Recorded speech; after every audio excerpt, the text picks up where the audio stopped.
रजनी, कैसी औरत हो तुम? तुम्हारी ननद घर से गायब है, तुम्हें कोई फर्क नहीं पड़ रहा? अरे बेटा, उसे क्या फर्क पड़ेगा? इसकी आंखों में तो मेरी बेटी चुभती थी। जरूर इसी ने कुछ किया होगा मेरी बेटी के साथ। हाँ माँ जी, सही कहा आपने, चुभती थी आपकी बेटी मुझे। लेकिन क्यों, ये भी बताया था मैंने आपको। असल में एक दिन जब रजनी अपनी सास सुलोचना जी को साक्षी के बारे में कुछ बताया तो सुलोचना जी उल्टा रजनी के ऊपर ही भड़क गईं। खबरदार बहू, जो तूने मेरी बेटी के ऊपर कोई भी लांछन लगाने की कोशिश भी की तो शर्म नहीं आती? बच्ची है, पढ़ाई कर रही है, तुम उसके बारे में ऐसी वाहियात बातें बोल रही हो। माँ जी, आप मेरी बात समझने की कोशिश क्यों नहीं करती? आजकल इस फोन के चक्कर में बच्चे कब बड़े हो जा रहे हैं पता ही नहीं चलता है। तू बताएगी? तू भी बिगड़ के आई है क्या अपने माँ बाप के घर से? साक्षी मेरी बेटी है, मेरे संस्कार हैं उसके अंदर। तुम अपनी जासूसी मेरी बेटी के ऊपर कम लगाओ। पढ़ती है वो, मैंने फ़ोन दिया उसे पढ़ने के लिए। अब अगर आइंदा से तुमने मेरी बेटी के बारे में कोई भी ऐसी गंदी बातें की तो मुझसे बुरा कोई नहीं होगा। गुस्से में पागल हो गई थी सुलोचना जी। अपनी बहू रजनी के ऊपर सुलोचना जी का बस चलता तो रजनी का सर मार के फोड़ देती। असल में रजनी ने अपनी ननद साक्षी को मोबाइल में किसी लड़के से चैटिंग और फ़ोन पर बातें करते हुए देख लिया था। रजनी ने 2-4 बार ध्यान दिया तो उसका शक सही निकला। साक्षी किसी लड़के से बातें करती थी। पढ़ाई के नाम पर दरवाज़ा अंदर से बंद करके आगे बुक खोल बैठ मोबाइल में घुसी रहती थी। सुलोचना जी को इतना कुछ पता नहीं था मोबाइल के बारे में। उनके पास छोटी वाली मोबाइल थी, स्मार्टफोन के बारे में उन्हें जानकारी नहीं थी। उनके सामने भी साक्षी बड़े आराम से व्हाट्सएप पर बातें करती और सुलोचना जी को लगता कि बेटी पढ़ाई कर रही है। लेकिन साक्षी का ये पैतरा रजनी के सामने नहीं चल पाता, इसलिए वो रजनी के डर से छिप छिप कर बातें करती। बहुत छुपाने के बाद भी आखिरकार साक्षी रजनी के हाथों पकड़ी गई। रजनी ने साक्षी का मोबाइल चेक किया तो वो किसी आलोक नाम के लड़के से बातें करती थी। बात किस हद तक की गई थी ये खुलकर बताना भी मुश्किल था। जैसे एक पति पत्नी के बीच में बातें होती हैं, वैसे ही साक्षी और आलोक से बातें करती थी। मैसेज पढ़ने के बाद रजनी ने साक्षी को बहुत डांटा। उस समय तो सुलोचना जी घर पर नहीं थी, इसलिए साक्षी ने कुछ भी नहीं बोला। लेकिन जैसे ही सुलोचना जी आ गईं, माँ को देखते ही साक्षी तुरंत सारे चैट डिलीट करके सुलोचना जी के सामने जाकर रोने लगी। माँ, आप मुझे अकेले छोड़ के मत जाया करो। 5 मिनट के लिए भी चली जाती हो तो भाभी मुझे डांटती हैं, मुझसे लड़ती हैं, झगड़ती हैं। इन्होंने मेरा फ़ोन छीन लिया। साक्षी अभी कोई बहुत बड़ी क्लास में नहीं थी, अभी उसकी 12वीं का क्लास ही था।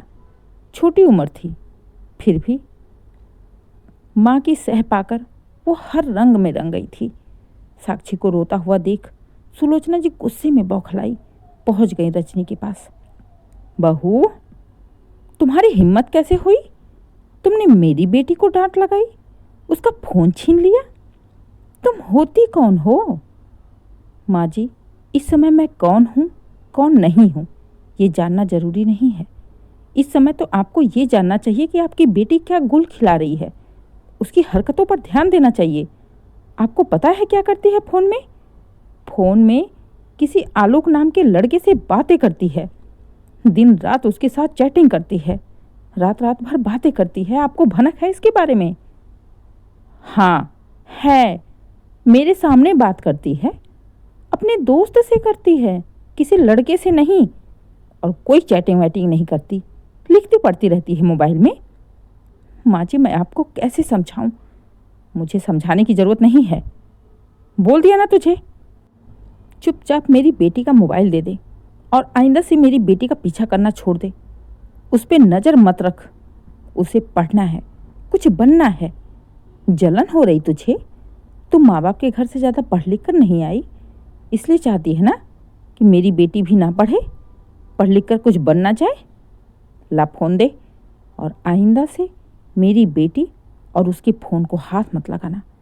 तुरंत ही सुलोचना जी रजनी से फ़ोन छीनते हुए साक्षी को दे दी। साक्षी खुश होते हुए रजनी को आंखें दिखाते हुए चली गई।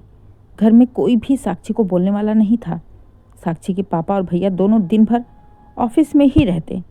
घर पर बस सुलोचना जी, रजनी और साक्षी ही रह जाते थे और घर में चलती भी सुलोचना जी की।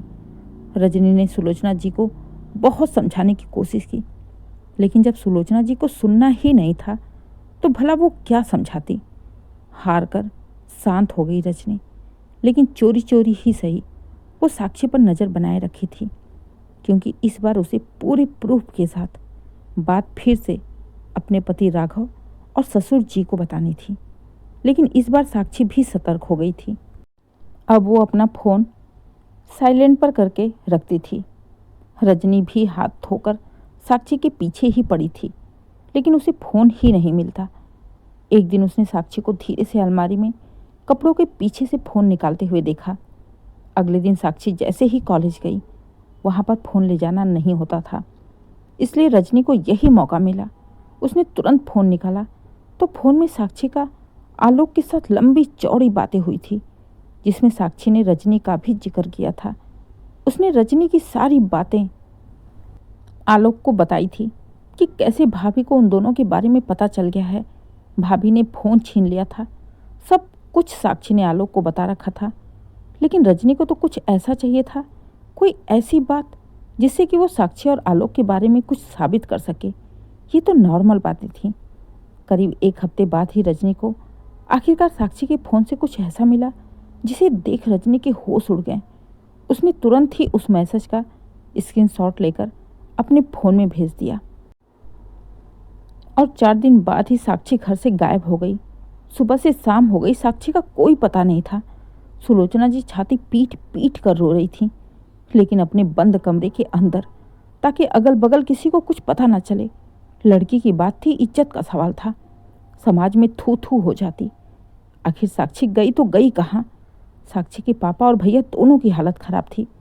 किसी को कुछ समझ में ही नहीं आ रहा था कि साक्षी को ढूंढे तो ढूंढे कहाँ। अगल बगल में किसी से पूछ भी नहीं सकते, दोस्त यार के यहाँ भी नहीं पूछ सकते, इस डर से कि कहीं बदनामी ना हो जाए। अपने स्तर से जोर शोर से साक्षी की तलाश हो रही थी, लेकिन रजनी बिल्कुल नॉर्मल थी, उसे कोई फर्क नहीं पड़ रहा था। ये देखकर राघव को बहुत हैरानी हुई। उसने रजनी से बोला भी, रजनी तुम माँ के पास जाकर बैठो, उनकी तबीयत खराब हो जाएगी, रो रो कर परेशान है। अरे बेटा, वो क्यों मेरे पास बैठेगी? उसे तो खुशी हो रही होगी, मेरी बेटी इसकी आंखों में चुभती जो थी, ये क्यों परेशान होगी? सही कहा माँ जी आपने, आपकी बेटी मेरी आंखों में चुभती थी। क्यों चुभती थी वो भी बताया था मैंने आपको, लेकिन आपने तो उस समय मेरी बात सुनी नहीं। तो अब भुगतो, अब क्यों ये रोना धोना मचा के रखा है? रजनी, ये क्या बात कर रही हो तुम? रजनी की बात सुन गुस्से में बोल पड़ा राघव। तभी राघव के पापा भी आ जाते हैं। बहू, क्या बात है? तुम लोग पहले से कुछ जानते हो? कुछ है तो बताओ, तभी तो हमें पता चलेगा आखिर हुआ क्या है। अरे ये क्या बताएगी जी, ये क्या बताएगी? आप लोग बस मेरी बेटी को ढूंढिए, मुझे तो डर है किसी ने मेरी बेटी को अगवा तो नहीं कर लिया। अरे बस करो माँ जी, कभी तो बात सुन लिया करो। घर की इज्जत बाहर घूम रही है, अभी भी आपको कोई फर्क नहीं पड़ रहा? अब तो मेरी बात समझ जाओ। कैसी बात बहू, मुझे बताओ क्या बात है? पापा जी ये देखिए, कहते हुए रजनी अपना फ़ोन निकालकर राघव और नरेश जी को दिखाती है। फ़ोन देखते ही राघव का चेहरा गुस्से से लाल हो गया। राघव के पापा तो कांप उठे। असल में फ़ोन में आलोक ने साक्षी को मैसेज में कहा था कि 4 दिन बाद वो भागकर मंदिर में शादी कर लेंगे और फिर कहीं दूर चले जाएंगे, और आज साक्षी भागकर वहीं गई है आलोक के साथ शादी करने। मैसेज पढ़ते ही नरेश जी सुलोचना जी पर चिल्ला पड़े। सुलोचना, ये सब क्या है? ये क्या गुल खिला रही तुम्हारी बेटी? कैसी माँ हो तुम? तुमने ध्यान भी नहीं दिया। अब सुलोचना जी बेचारी क्या बोले, उन्हें तो विश्वास ही नहीं था कि उनकी बेटी उन्हें धोखा देगी। इसके बाद रजनी ने पिछले दिनों हुई फ़ोन को लेकर लड़ाई के बारे में राघव और नरेश जी को बताया। सब कुछ सुनते ही नरेश जी पागल हो गए। ये सुनते कि सब कुछ जानते हुए भी सुलोचना ने जानबूझकर अनदेखा किया है। आज अगर साक्षी घर से भागी है तो सुलोचना की गलती की वजह से। गुस्से में बौखलाए नरेश जी बार बार सुलोचना जी को मारने जा रहे थे और राघव बार बार पापा को पकड़ने में परेशान हो गया था। सुलोचना जी लगातार रोई जा रही थी। अब उन्हें जाकर बहू की बातों में विश्वास हुआ और अपनी गलती पर पछतावा भी हो रहा था। लेकिन अब पछताने से क्या फायदा, अब तो इज्जत नीलाम हो चुकी थी। साक्षी भागकर शादी करने वाली है। ये सुनते ही नरेश जी सर पकड़ वहीं बैठ रोने लगे। क्या करूं, कहाँ देखूं मैं उसे? पता नहीं, अब तक तो उसने शादी भी कर लिया होगा। नहीं पापा जी, ऐसा कुछ भी नहीं हुआ है। तभी बोल पड़ी रजनी। मतलब बहू? हैरानी से रजनी की ओर देखते हुए बोल पड़े नरेश जी। मतलब पापा जी, मैंने अपने भाई को साक्षी के पीछे लगा दिया है। वो साक्षी को लेकर आता ही होगा। क्या? इतना सुनते ही नरेश जी को जैसे राहत हुई। करीब 10 मिनट बाद ही साक्षी आ जाती है। साक्षी को देखते ही नरेश जी ज्वालामुखी की तरफ फट पड़े और बिना रुके बिना थके लगातार कम से कम 15-20 थप्पड़ साक्षी को लगाए थे। साक्षी बेसुध हो वहीं गिर पड़ी। साक्षी को देख सुलोचना जी भी गुस्से में भर गई। ये सिला दिया तूने मेरी छूट का? ये कांड करके आई है तू? हमें किसी को मुंह दिखाने के लायक नहीं छोड़ा तुमने। बस करो सुलोचना, अब तुम्हें समझाने की कोई ज़रूरत नहीं है। जब तुम्हें समझाना था तब तो तुमने इसे छूट दे रखी थी। तब तो तुम्हारी नज़रों में बहू बुरी थी। बहू के साथ ही अगर तुमने इसे संभाला होता तो आज शायद ये दिन देखने को नहीं मिलता। गुस्से में ही सुलोचना जी को भी डांटा नरेश जी ने। अब तुम ना तो कोई सफाई दोगी, ना ही कोई हमदर्दी दिखाओगी, और ना ही घर में कोई भी इससे बातें करेगा। आज से इसका कॉलेज जाना बंद, बाहर निकलना बंद। अब से ये घर के सारे काम करेगी और घर में ही रहेगी। ना किसी से मिलना है, ना बातें करनी है। बहू, आज के बाद तुम किचन में एक गिलास पानी भी गर्म नहीं करोगी। जो भी करना होगा सब ये लड़की करेगी। बाहर की दुनिया देखने के लिए तरस जाएगी। कहते हुए नरेश जी साक्षी को घसीटते हुए ले जाकर कमरे में बंद कर देते हैं और रजनी को साफ साफ बोल देते हैं कि वो अपनी 24 घंटे नज़र साक्षी के ऊपर ही रखे और सुलोचना जी साक्षी से 10 कदम दूर ही रहें। आज रजनी की सूझबूझ की वजह से ही घर की इज्जत और साक्षी की इज्जत जाते जाते बची है। माँ बाप का प्यार इतना भी अंधा नहीं होना चाहिए कि बच्चे क्या कर रहे हैं उस पर नज़र ही ना रखें।